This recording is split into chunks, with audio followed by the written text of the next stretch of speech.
Olá, bem-vindos à nossa análise aprofundada de hoje. A gente recebeu bastante material interessante sobre o mercado financeiro aqui no Brasil, né? Olá. Sim, bastante coisa para a gente conversar. Empresas específicas, estratégias. Exato, tem malha e metal leve, tem discussão sobre quanto os executivos de banco ganham, dividendos para aposentadoria, um comparativo de seguradoras. BB Seguridade, Caixa, Porto Seguro. Isso. E claro, Petrobras, que sempre gera curiosidade. A nossa ideia aqui é realmente mergulhar nesses dados, sabe? Ver o que é mais importante e tentar trazer uma visão clara do que isso pode significar. Então vamos lá. Que tal começar pela Mali Metal Leve? O ticker é LEV3. Bom, uma coisa que chamou a atenção logo de cara nos estudos sobre a Mali, a LEV3, foi o preço-lucro, o PL. Ah, sim. Ele está na faixa de 6,7 agora, bem abaixo do que era antes da pandemia, né? A gente via 15, 20, até mais. Exatamente. E aí surge a pergunta, para esse PL voltar para, sei lá, uns 12, o que teria que acontecer? O lucro cair pela metade? Ou a cotação da ação dobrar? Essa é a conta, né? O PL é o preço dividido pelo lucro. Então, se ele está em 6,7 para ir para 12, ou o preço dobra e o lucro fica igual. Ou o lucro cai quase pela metade com o preço parado? Isso, as duas coisas levariam ao PL 12. Mas o ponto fundamental aqui, que os dados históricos mostram bem, é que o mercado já pagou bem mais pela malha. Ah, tá. Antes da pandemia, os registros mostram PL de 16, 13 até 22. Aí depois ficou mais nessa faixa baixa mesmo, entre 6 e 7. E se a gente pensar num cenário de queda de juros da Selic, por exemplo, Uhum. é comum o mercado aceitar pagar múltiplos maiores por empresas boas, com bons fundamentos. Se a Mali conseguir manter o lucro que está tendo agora, ou até melhorar, Certo. e o mercado olhar para ela de novo e topar pagar um PL de 10, 12, só isso já seria um potencial de valorização bem interessante. Talvez até dobrar a cotação não seria impossível nesse cenário. E os estudos mostram que o lucro tem se mantido. Porque PL baixo com lucro caindo é ruim, né? Mas PL baixo com lucro estável ou crescendo, aí a história é outra. Perfeito. É exatamente isso. E os dados recentes da Mali mostram, sim, uma trajetória de crescimento nos lucros. Ah, bom. Se essa tendência continuar, com algumas projeções aí falando em lucro anual de 700, 800 milhões, talvez até R$ 1 bilhão no médio prazo, Nossa. e se o mercado voltar a pagar múltiplos maiores, tipo 10 ou 12, aí o potencial de retorno para o acionista fica bem mais interessante, claro. Né? É renda variável, tem que ter pé no chão, projeção é projeção. Claro, sempre. E falando em retorno e os dividendos, com base nos números do primeiro semestre de 2025, já dá para ter alguma ideia? Olha, o primeiro semestre de 2025 veio com um lucro de 285 milhões de reais. Foi um crescimento em relação ao mesmo período do ano anterior. Bom sinal. Sim, se a gente pegar esse valor e, assim, de forma simples, anualizar, daria uns 570 milhões no ano. Aí, dividindo pelo número de ações, o lucro por ação, o LPA, ficaria em R$ 4,21. 4,21. Isso. Aí entra a política da empresa, o payout, né? Quanto do lucro ela distribui. Se a Mali distribui 70% disso, Que é um payout razoável. o dividendo yield, que é o dividendo sobre a cotação atual, ficaria perto de 10,8%. Agora, se ela voltasse para o payout histórico dela, que era quase 95%, Nossa, bem alto. muito alto. Aí o dividendo por ação poderia chegar perto de R$ 4,00. Daria quase 15% de yield no preço atual da ação. Uau. Mas tem um porém aí para o próximo ano, né? As aquisições que ela fez. Esse é o ponto-chave para o curto prazo. Exatamente. Em outubro de 2025, vence a terceira e última parcela do pagamento das empresas que ela comprou lá em 2024. Ah, tá. Já teve um pagamento grande em abril de 2025, uns 237 milhões. Em outubro vem mais uma, uns 250 milhões. Somando tudo, só em 2025 que vai sair do caixa para pagar essas aquisições, mais os juros da dívida que ela fez para comprar, vai chegar perto de R$ 500 milhão. R$ 500 milhão. É bastante dinheiro. É, isso pressiona o caixa, claro, e deve fazer a empresa ser mais conservadora no payout. Dificilmente vai ser aqueles 95% históricos agora. Mas, olhando para 2026, a história pode mudar. Ah, é? Sim, porque aí não tem mais essas parcelas grandes para pagar, a empresa já vai ter diminuído um pouco a dívida, né, desalavancado, e se os resultados continuarem crescendo como se espera, Aí ela pode voltar a pagar mais. a expectativa é essa, que ela possa voltar para um payout mais alto, mais parecido com o histórico dela, de boa pagadora de dividendos. Interessante. Porque, pelo que eu entendi aqui dos materiais, essas aquisições, apesar de consumirem caixa agora, talvez tenham sido um bom negócio, né? Então, isso é o que parece fascinante. Os laudos, o acompanhamento indicam que as empresas que ela comprou, a Mala e Compressores do Brasil e a Arco Climatização, parece que estão performando melhor do que se esperava quando compraram. Sério? Estão gerando mais receita, mais EBITDA, que é aquele lucro antes de juros, impostos, etc., que mostra a geração de caixa operacional, e também um retorno sobre o capital investido, o ROIC, maior do que o projetado na época. Puxa, que bom pra eles. Sim, parece que foi um bom negócio, compraram bem. Isso cria valor para o acionista no longo prazo, né? Talvez o mercado ainda não tenha colocado isso totalmente no preço. Para ter uma ideia do impacto, só em 2025, a estimativa é que essas novas operações tragam uns 40 milhões a mais para o lucro líquido. 40 milhões? Anualizando, dá uns 80 milhões por ano a mais. Mesmo tirando os juros da dívida da aquisição, que diminui um pouco o lucro final no começo, parece que o resultado operacional está superando as previsões. Entendi. No médio prazo, esse lucro adicional pode passar de 100 milhões por ano. Isso sem contar o crescimento normal das operações que a Malha já tinha.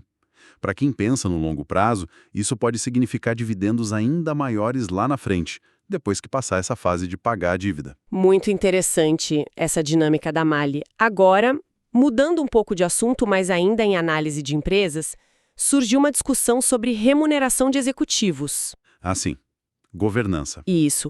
Os materiais citam o Bradesco, mas focam mais num estudo sobre o banco ABC, o ABCB4. Uma remuneração muito alta pode mesmo afastar investidor? Pode sim. É um fator importante na análise de governança corporativa e pode desestimular sim. No caso do Banco ABC, ou ABCB4, que é um banco reconhecido com um bom histórico, Sim. a proposta de remuneração total para a diretoria e conselho em 2025 é de 183 milhões de reais. O ponto que chama atenção é que isso seria quase 20% do lucro líquido que o banco espera ter no ano, que é uns 950 milhões. 20% do lucro. Nossa. Exato, uma fatia de 20% do lucro indo para a remuneração da alta administração. É considerado bem alto comparando com o mercado. E como é nos outros bancos, para a gente ter uma ideia? Boa pergunta. Os estudos trazem esses dados, olha só. O Itaú Unibanco, ITUB4. Lucro esperado de uns 45 bilhões. A remuneração prevista é de 803 milhões. Parece muito, mas representa só 1,8% do lucro. Ah, bem menos proporcionalmente. Bem menos. A holding Itaúsa, ITSA4, tem uma proporção parecida. Já o Bradesco, BBDC4, lucro esperado de 25 bilhões. Remuneração prevista de uns 800 milhões. Dá mais ou menos 3% do lucro. Um pouco mais que o Itaú, mas ainda visto como um patamar, digamos, confortável pelo mercado. 3%. Ainda bem longe dos 20%. Exato. E no Banco do Brasil, BBAS3, como é estatal, a remuneração é bem menor, uma fração pequena do lucro, geralmente abaixo da média do setor privado. Então, quando a gente vê um percentual tão grande do lucro indo para a remuneração, como esses quase 20% no Banco ABC, levanta questões, né? Sobre o alinhamento de interesses.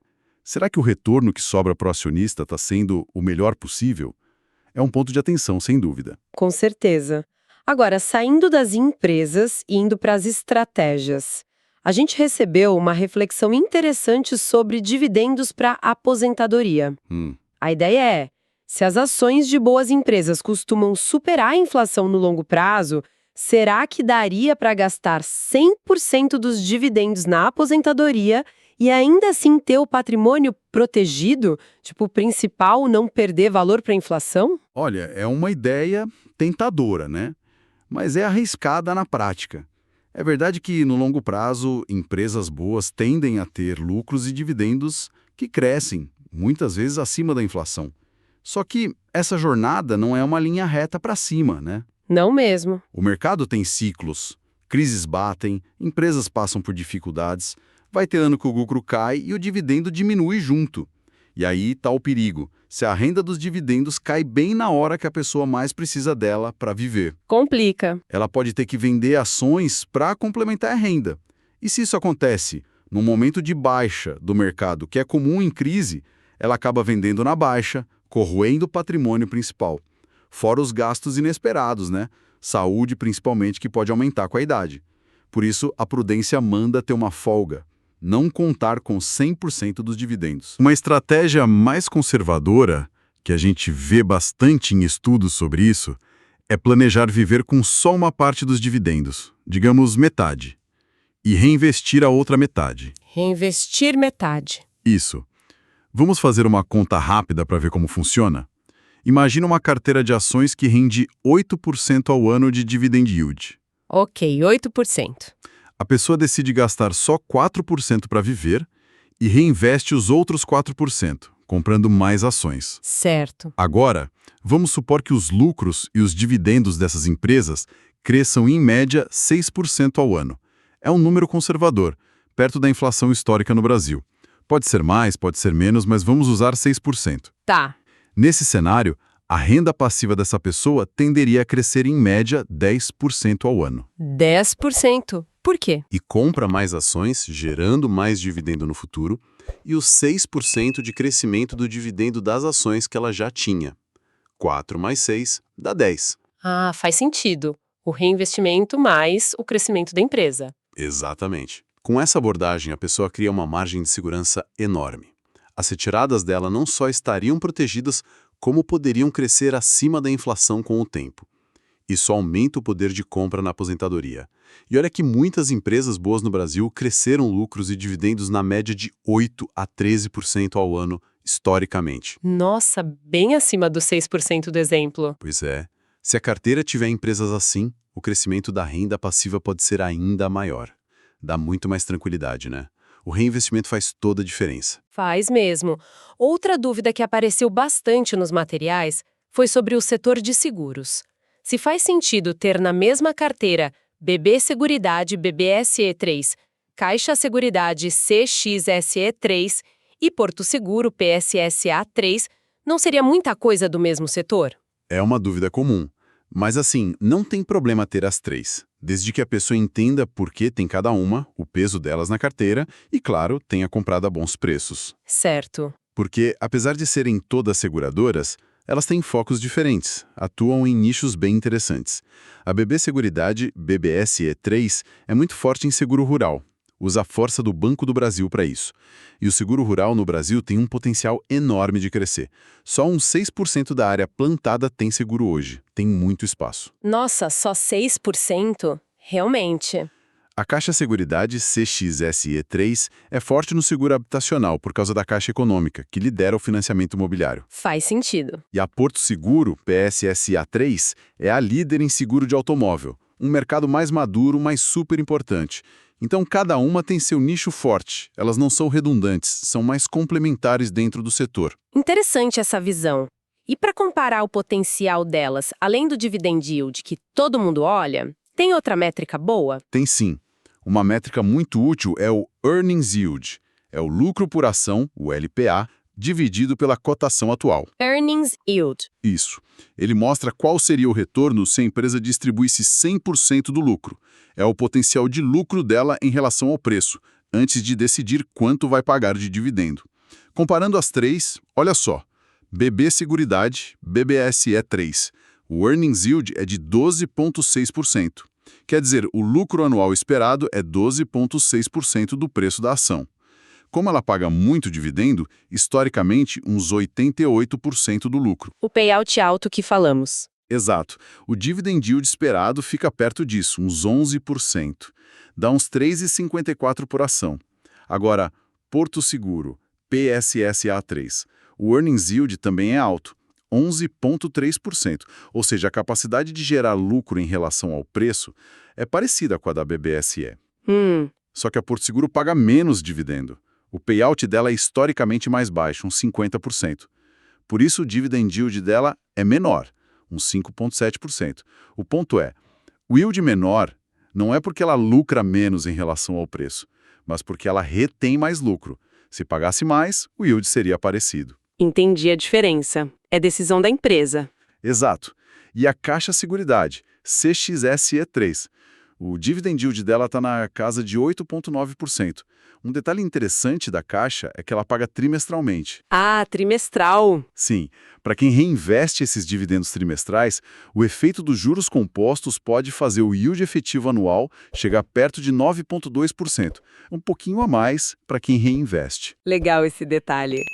E para a gente fechar, vamos falar da Petrobras PET 4, a grande dúvida. Podemos esperar anúncio de dividendo ou JCP ainda em 2025? Olha, a expectativa geral do mercado é que sim, que a Petrobras anuncie alguma remuneração junto com o balanço do terceiro trimestre. Quando sai esse balanço? A previsão é por volta de 6 de novembro. A política da Petrobras hoje prevê pagamentos trimestrais, então virou padrão anunciar junto com cada resultado. O último anúncio foi em agosto, referente ao segundo trimestre. Deu uns 60 centavos líquidos por ação, somando JCP e dividendo. 60 centavos líquidos. Isso. Agora, olhando para o cenário atual, o preço do petróleo caiu um pouco lá fora e o real se valorizou um pouco contra o dólar. Essas duas coisas tendem a diminuir um pouco a receita e o lucro da Petrobras. Impacta. Então, a perspectiva, segundo as análises, é que o próximo provento, do terceiro trimestre, venha num valor parecido com esse último, algo em torno dos 60 centavos líquidos de novo. E o que isso representa de retorno percentual, de yield, na cotação atual da Petro 4? Com a ação no preço que está hoje, uns 60 centavos líquidos dariam mais ou menos 2% de yield só nesse trimestre. Ah, 2% no trimestre? Isso. E aqui é muito importante ter cautela, Não dá para basear a expectativa naquele yield gigante que a gente viu no passado, que passou de 17% anualizado. Verdade, é que ele foi fora da curva. Totalmente. Foi uma combinação de petróleo lá em cima, payout altíssimo, dividendos extraordinários. O cenário agora é outro. O petróleo está mais baixo, o real está mais forte e, principalmente, a Petrobras está aumentando muito os investimentos, o CAPEX. Gastando mais para produzir mais no futuro. Exatamente, essa combinação toda faz as análises projetarem um dividend yield mais normalizado para a Petrobras daqui para frente, algo entre 8% e 10% ao ano. O que ainda é muito bom, É fundamental dizer isso. Mesmo nesse patamar de 8% a 10% ao ano, ainda seria um dividendo extremamente robusto. Continuaria sendo um dos maiores do setor de petróleo no mundo todo. Entendido. Então, resumindo nossa conversa de hoje, a gente viu de tudo um pouco, Malele com múltiplos baixos, mas com o desafio das aquisições no curto prazo. Exato. Vimos como a remuneração alta no Banco ABC, ABCB4, pode gerar ruído sobre governança.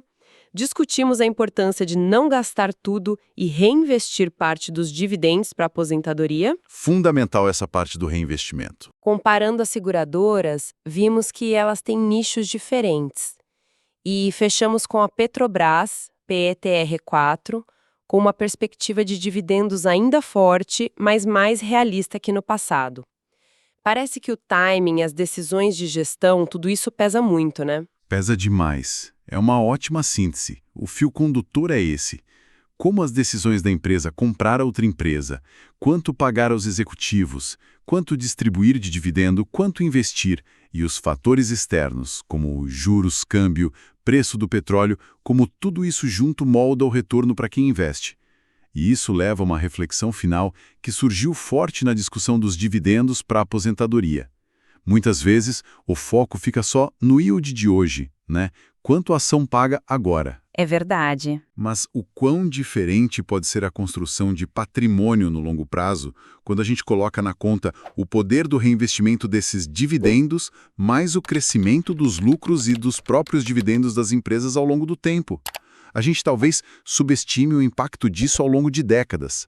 O retorno total é muito mais que só o primeiro dividendo. É algo para se pensar, como a riqueza construída na bolsa. Uma ótima reflexão para fechar.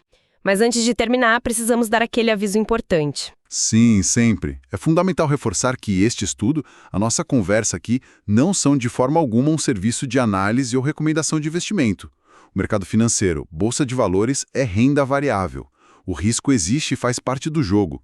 Qualquer decisão de comprar ou vender uma ação, um ativo, é responsabilidade única e exclusiva de cada investidor. Exatamente. Cada um deve fazer sua própria análise, considerar seus objetivos e seu perfil de risco. Isso mesmo. Perfeito. Então, um abraço e até a nossa próxima análise. Um abraço. Até a próxima.